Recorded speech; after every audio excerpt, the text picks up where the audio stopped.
Hello, আসসালামু আলাইকুম। সবাই কেমন আছেন? আশা করছি ভালো আছেন। আমিও আলহামদুলিল্লাহ ভালো আছি।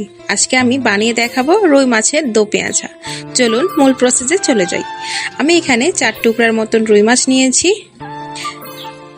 এখন আমি এখানে লবণ, হলুদ এবং মরিচের গুঁড়ো দিয়ে ভালো করে ম্যারিনেট করে নিব, কারণ মাছগুলোকে আমার ভেজে নিতে হবে খুব ভালো করে। মাখিয়ে নেওয়া হয়ে গেলে এরপরে আমি চলে যাব নেক্সট প্রসেসে। এখানে আমি কড়াইয়ে খুব ভালো করে তেলটাকে গরম করে নিব। অনেকেই অ্যালুমিনিয়াম পাত্রে মাছ ভাজতে পারেন না, তাদের মেন কারণ হচ্ছে তেলটাকে ভালো করে গরম করে নেন না।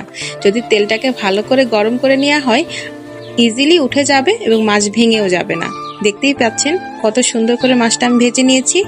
আপনারাও এভাবে ডিপ করে মাছ ভেজে নেবেন। আমার মোটামুটি সব মাছগুলো ভেজে নেওয়া শেষ। এখন আমি এখানে নেক্সট যে ইনগ্রেডিয়েন্টগুলো অ্যাড করতে হবে সেগুলো দিয়ে দিচ্ছি।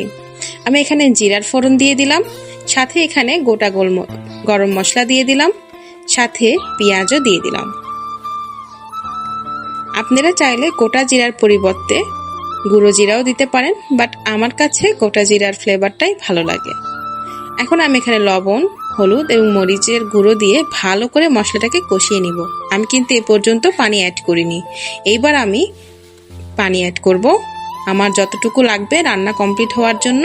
বাস এই একবারই দো পেঁয়াজাতে পানি অ্যাড করতে হয়। বেশি পানি অ্যাড করলে পেঁয়াজটা বেশি গলে যায়, তখন হয়তো ভুনা হয়ে যাবে কিন্তু দো পেঁয়াজা হবে না। আমি মোটামুটি 5 মিনিটের মতন মিডিয়াম আঁচে এক পাশ রান্না করে নিলাম।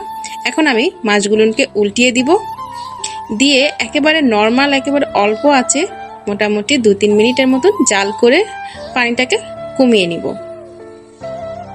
এই তো আলহামদুলিল্লাহ আমার রান্না কমপ্লিট। আপনারাও চাইলে এভাবে ট্রাই করে দেখতে পারেন।